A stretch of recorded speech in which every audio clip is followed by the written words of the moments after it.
ساتھ رہا ہو. اور ایک روایت میں کہ من رآ رسول اللہ صلی اللہ علیہ وسلم، جس نے اس کو دیکھا ہو، جس نے نبی صلی اللہ علیہ وسلم کو دیکھا ہے، نبی صلی اللہ علیہ وسلم کی زیارت کرنے والے کی زیارت کی ہو، ایک ملے گا، اسے لشکر کے ساتھ لے جائیں گے، لشکر فتح پائے گا اس کی برکت سے. پھر تیسرا زمانہ آئے گا، پھر لشکر تیار ہوگا، لیکن اب تابعی نہیں ہے کوئی، تو پھر یہ ہوگا کہ اس کو ڈھونڈو.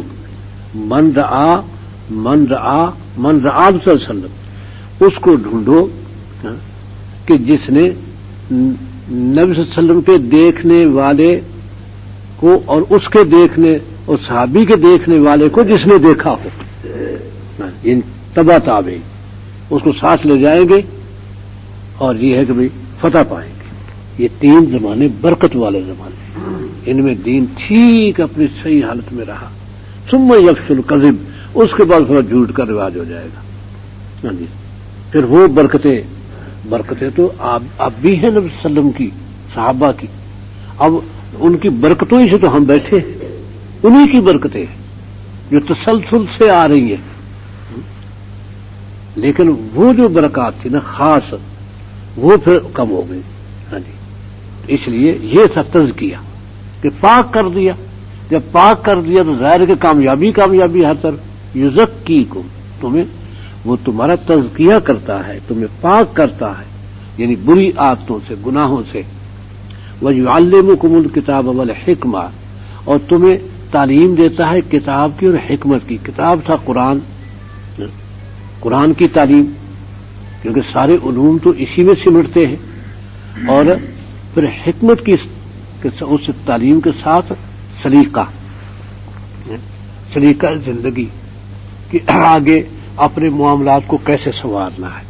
ایک تو کہ اپنے طبیعت سنور گئی، اس کو آپ نے سنوری ہوئی طبیعت کو استعمال کیسے کرنا ہے، کیونکہ اگر سے طبیعت کا سنورنا ہوتا اپنے تک تو گھر بیٹھ رہو سنوری طبیعت کوئی گناہ نہیں ہوتا. باقی کہ آگے برتاؤ کرنا ہے، معاملات تمہاری مرضی کے خلاف بھی ہونے ہیں، وہاں زندگی کا سلیقہ کیا ہوگا. اس برتاؤ میں، لین دین میں، تجارت ہے، صنعت ہے، حکومت ہے، تمہیں حکومت بھی ملے گی، وہاں کیا کرو گے، کس سلیقے سے. کیونکہ جہاں حکومت ملی سارے حقوق تم پر پڑ گئے. حضرت عمر رضی اللہ عنہ نے فرمایا تھا، جب قحط ایک سال قحط آ گیا، بہت سخت قحط تھا، حضرت عمر کے سامنے کھانا آئے اور کھانا آئے تو رونے لگ جائے، کھانا نہ کھائیں. کیا کہنے لگے، مجھے کیا معلوم کہ میرے حکومت میں سب نے کھانا کھا لیا، کوئی بھوکا نہیں رہا، کیا پتا عمر کیسے کھانا کھائے کہ جب پبلک بھوکی ہو. اگر ایک کتا فرات کے پل پر بھوکا مر گیا، عمر سے پوچھا جائے گا تو میں کیسے کھانا کھاؤں. بڑی مشکل وہ سال گزارا اس فکر میں، اور بھوکا رہ کے. اب یہ ہے سلیقہ کہ جو بڑی سخت طبیعت کا انسان تھا وہ اتنا نرم ہے اب. تو سلیقہ حکومت. اور ہمارے ہاں یہ ہے کہ پبلوں کو اتنا بھوکا کر دو کہ ہمارے کا کی طرف ہوش ہی نہ رہے، بس اپنے جلوسوں میں، اپنے رزق میں، اس پریشانی میں لگے رہے، ہمیں نہ پوچھیں اتنا، اور سارا پیسہ جمع کر کے اپنے بینکوں میں سوئٹزرلینڈ بھیج دو. اب یہ ہمارے حکمران ہیں، کتنی بد سلیقہ پن، کتنا بد سلیقہ پن ہے. یہ حکمت یہ ہے، یہ سلیقہ زندگی کا ہے. اور آپ نے فرمایا کلکم راعٍ، تم میں سے ہر ایک حاکم ہے، اور مسئول عن رعیتہ، اور اپنی رعیت کے بارے میں ہر شخص سے پوچھا جائے گا.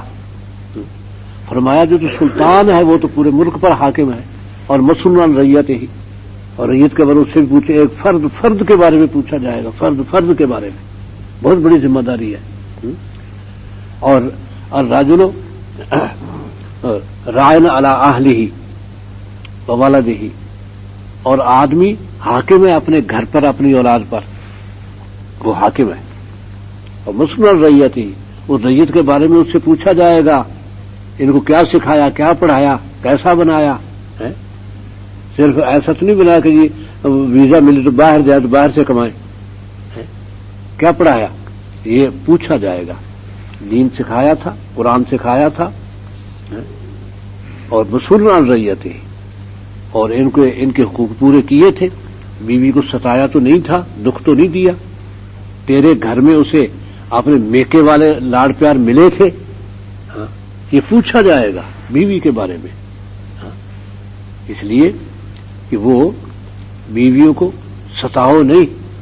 فرمایا خیرکم خیرکم لنسائکم، تم میں بہترین وہ ہے جو اپنی بیوی کے حق میں بہترین. وانا خیرکم لنسائی، اور میں تم سب سے بہتر ہوں اپنی بیویوں کے لیے. کیونکہ یعنی اتنی زندگی گزاری، اب جس فوت ہوئے تو 9 بیویاں چھوڑی، 9 میں سے کسی کو ادنا سی شکایت بھی آپ سے نہیں تھی اور کبھی نہیں ہونے دی. آپس میں تو وہ شوق نہیں تھی، آپس میں جھگڑ بھی پڑتی، سب کچھ ہوتا، لیکن آپ کے بارے میں کوئی شکایت قطعا نہیں. تو یہ سلیقہ ہے زندگی. کلکم راعٍ وکلکم مسئول عن رعیتہ. اور المرأۃ راعیۃ علی بیت زوجہا، اور عورت جو ہے اپنے خاوند کے گھر پر حاکمہ ہے، وہ ملکہ ہے گھر کی. یہ نہیں کہ بس وہ ماں کا ادب اپنی جگہ ہے، لیکن اب ساس یوں قابض ہو جائے کہ وہ بیچاری جیسے کہ کوئی نوکرانی رکھی ہو یا بلکہ غلام کہیں سے خرید کے لائی گئی ہو. بس کھانا پکا دور ہو جا، بس اب اصل پرے ہو جا، اب وہ کھانا خود دینا ہے. اور اس کو جب بچ جائے گا تو اس کے آگے لے تو بھی کھا لے. یہ نہیں ہو. رعیۃ علی بیت زوجہا، وہ ملکہ ہے اپنے خاوند کے گھر پر. اگر وہ کہتی ہے مجھے ماں سے الگ کرنا پڑے گا، فرض ہے، خط جھونپڑی دو.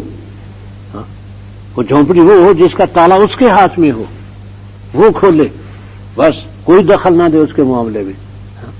ماں کی خدمت کرو، ماں کا اکرام ہے، احترام ہے، اس کو اف تک نہ کہو، اس کی خدمت کرو. اس کے ذمہ نہیں ہے خدمت اس کی، اس کے ذمہ آپ کی خدمت تو ہے کہ آپ کی عزت کرے، وقار کرے، سب کچھ. لیکن آپ کے ماں باپ کی خدمت کرتی ہے تو بڑا اجر ہے، خوشی سے کرے. نہیں کرتی تو آپ کہہ نہیں سکتے میرے ماں باپ کی خدمت کر، کہہ نہیں سکتے، آپ خود کریں گے. آپ یہ سلیقہ ہے زندگی، یہ حکمت ہے، یہ سلیقہ سکھایا کہ وہ ملکہ ہے علی اہل بیت زوج، علی بیت زوجہا و ولدہا، ولدہی، اولاد پر بھی یہ حاکمہ ہے. کیونکہ وہ خاوند تو باہر چلا جائے گا کاروبار میں، گھر تو اس کو رہنا ہے، بچوں کی تربیت اس کے ذمہ ہے. اور بچے ویسے ہی بنے گے جیسے ماں بنائے گی. بچوں پر اثر ماں کا زیادہ ہوتا ہے، باپ کا نہیں. اور حق بھی ماں کا نبی صلی اللہ علیہ وسلم نے زیادہ فرمایا. ایک صحابی نے پوچھا یا رسول اللہ میرے احسان کا سب سے زیادہ حقدار کون ہے؟ فرمایا امک، تیری ماں. ثم من؟ فرمایا امک، تیری ماں. ثم من؟ امک، تیری ماں، 3 دفعہ. چل ثم من؟ فرمایا ابو کا، باپ تیرا. یعنی 3 حق ماں کے ہیں. خدمت کے بارے میں فرما برداری تو باپ کی مقدم ہے، کیونکہ باپ گھر کا منتظم ہے، جانتا ہے مستقبل بہتر کیسے ہوگا. ماں تو رحم دلی ہی جانتی ہے، بچے کے مستقبل کو ماں کیا جانے. ماں تو پیار جانتی، رحم دلی جانتی، سینے سے لگانا جانتی ہے، اس کے دکھ اٹھانا جانتی ہے. بس ماں تو بڑا ہو کے بدمعاش بنے، ماں کی طرف سے کہ اس پر کوئی تکلیف نہ اس کو آئے، بس ماں تو اس بات کی ہے. تو آگے جو ہے اس کو مستقبل تربیت، تعلیم دینا، یہ اس کو کاروبار میں لگانا کرنا، یہ باپ کے ذمہ ہے. ہاں جی، باہر کا یعنی باہر کی دنیا باپ کے ذمہ ہے. گھر میں بچے کو کیسے رہنا ہے وہ ماں کے ذمہ ہے. اس لیے ماں کو اللہ نے وہ پیار دیا جس کی کوئی مثال نہیں ہے. ہاں، تو یہ ہے حکمت زندگی کی، کہ اللہ کا رسول حکمت بھی سکھاتا ہے. اس لیے ہر صحابی ایسا بنا کہ کوئی مثال نہیں تھی، اور اپنی بیویوں کے لیے بھی، ہر ایک کے لیے، ہمسایوں کے لیے وہ رحمت بن گئے. تو اور وَيُعَلِّمُكُمْ، اور تمہیں تعلیم دیتا ہے مَا لَمْ تَكُونُوا تَعْلَمُونَ، ان تمام باتوں کی جو تم نہیں جانتے تھے. کہ کیا حکومت کرنا کیا جانتے تھے صحابہ؟ کہ حکومت کیسے کی جاتی ہے، لیکن حکومت کی ایسی تعلیم دی کہ جس کو جہاں بھی امیر بنایا ہے وہ ان لوگوں کے لیے رحمت ثابت ہوا، سب لوگ خوش، کہیں ظلم مٹ کے رہ گئے بالکل.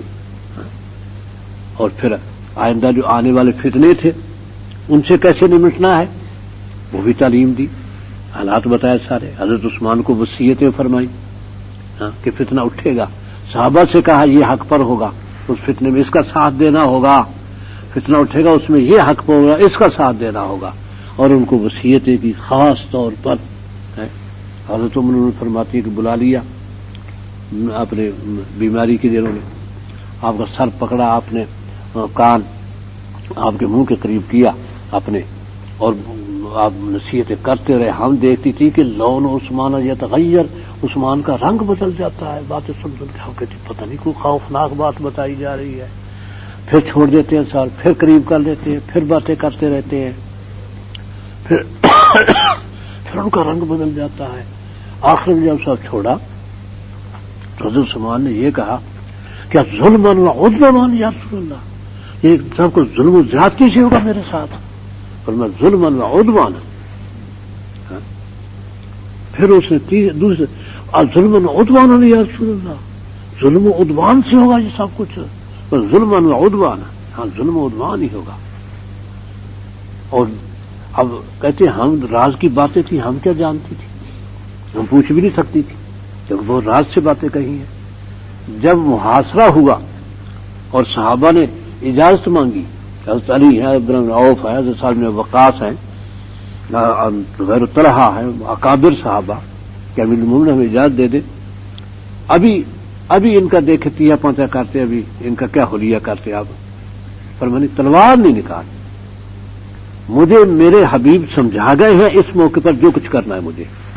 تب کہتے ہمیں پتا چلا کہ عثمان جو تلوار نہیں نکالنے دیتا، اس دن یہ وصیتیں تھیں آپ کو، تلوار نہیں نکالنی اور ان کے آگے ہتھیار نہیں ڈالنے، یہ بھی ان کا کوئی مطالبہ ماننا نہیں اور ان کے سامنے اور ان سے لڑنا نہیں. تو ان کے مطالبے غلط تھے کہ آپ مستعفی ہو جائیں، اسے روکا. اور یہ بھی کہا کہ اے عثمان، یہ لوگ خطبے میں کہا کہ ان اللہ یقمص قمیصا، اللہ تعالیٰ ایک قمیص تجھے پہنائیں گے، لوگ اتروانا چاہیں گے، اگر تو نے اتار دی تو جنت کی خوشبو بھی نہیں تجھے آئی. یعنی مستعفی نہیں ہونا، وہ کہتے مستعفی ہو جائیں، یہ مطالبہ تو مستعفی ہو جائیں. لوگ بھی کہتے جان چھڑائے مستعفی ہو گئے، لیکن نہیں، مستعفی نہیں ہونا، جان دے دینی اور صبر سے بس.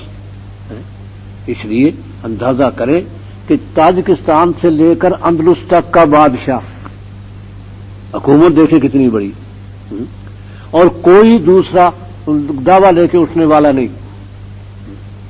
اور یہ فتنے والے آ گئے اچانک، دھوکے سے آئے مدینے پہ آ کے قبضہ کر لیا. صحابہ اجازت مانگتے ہیں کہ ان کو ابھی بھگا دیتے ہیں ہم، لیکن نہیں. اگر اقتدار کا اقتدار پسند ہوتا تو کہتے ہاں، اور صحابہ تو ایک گھنٹہ بھی نہ لگتا کہ یہ بھاگتے دکھائی دیتے، لیکن ایسا نہیں کیا.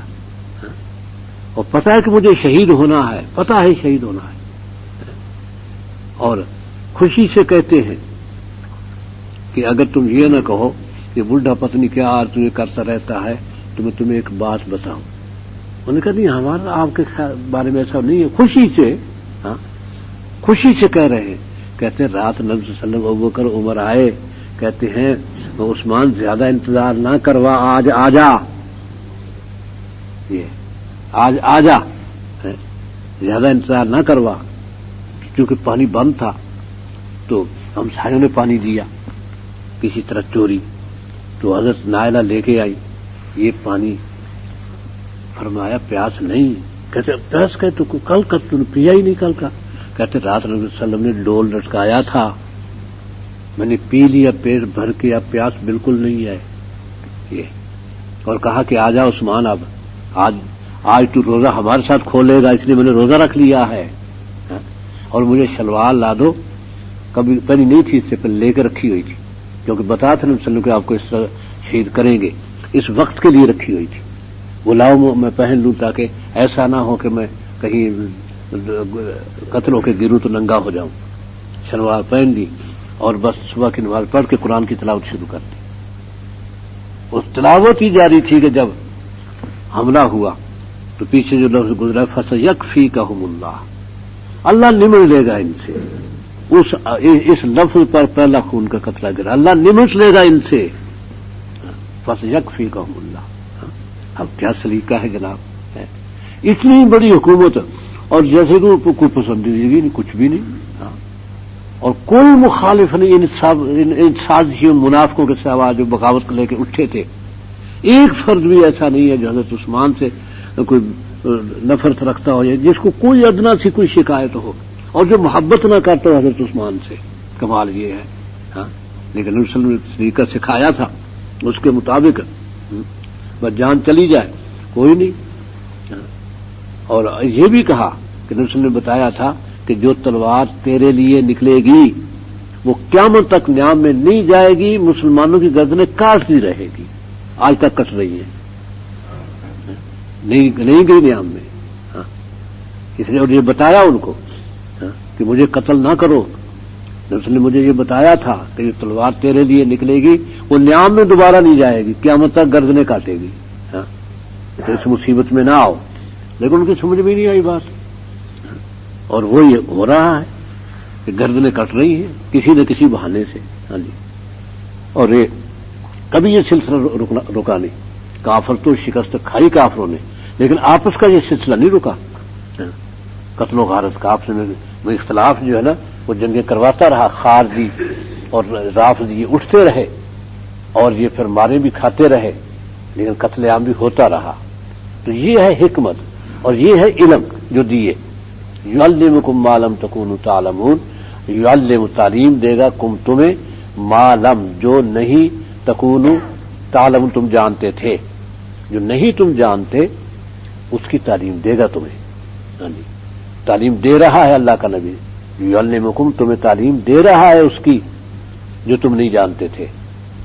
فاذکرونی لہذا اب تم میری یاد کرو، میرا ذکر کرو. اذکرکم میں تمہارا ذکر کروں گا. یعنی اللہ کا ذکر تو ہے، اس سے استغفار اور اس کا کلمہ لا الہ الا اللہ توحید کا اقرار، لا الہ الا اللہ لا الہ الا اللہ ذکر کرتے رہو. بہت بڑا ذکر، افضل الذکر فرما لا الہ الا اللہ، اللہ کے سوا کوئی الہ نہیں. یہ کلمہ بہت پیارا ہے اور اللہ کا بہت مقبول ہے. تسبیح میں پڑھو لا الہ الا اللہ لا الہ الا اللہ، یہ اللہ کا ذکر ہے. مجھے میرا ذکر کرو بس. اور سبحان اللہ، الحمدللہ، اللہ اکبر، لا حول ولا قوت الا باللہ، یہ اللہ کے ذکر ہے. اذکار کے خاص کلمات جس کو تیسرا کلمہ کہتے ہیں، سبحان اللہ والحمدللہ ولا الہ الا اللہ واللہ اکبر ولا حول ولا قوت الا باللہ. یہ اصل میں پانچوں کے پانچوں کلمے نا ذکر کے ہیں. الگ الگ بھی پڑھ سکتے ہو، لا حول ولا قوت، اسی کو ورد بنا لو. اور پھر نماز خود اللہ کا ذکر ہے. نماز 5 وقت آپ نے پابندی کی نماز کی تو گویا آپ اللہ کے ذکر سے غافل نہیں ہیں، آپ کو غافل نہیں لکھا جائے گا. میرا ذکر کرو، میں تمہارا ذکر کروں گا.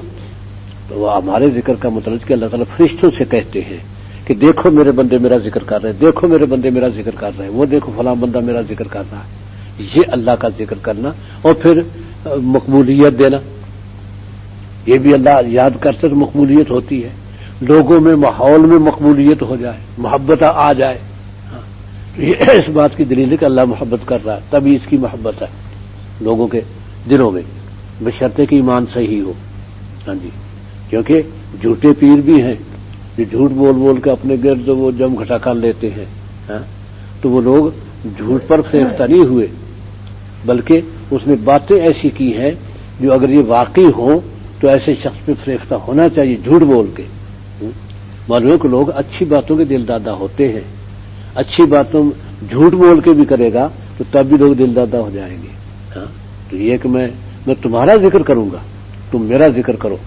اور واشکروا لی، اور میرا شکر کرو. ولا تکفرون، میری نہ شکری نہ کرو، کیونکہ نعمتیں ہی نعمتیں ہیں. اگر کسی کو بیماری دی ہے وہ بھی نعمت ہے، لیکن ہم نہیں سمجھتے. اس لیے کہ قیامت میں نبی صلی اللہ علیہ وسلم نے فرمایا کہ جب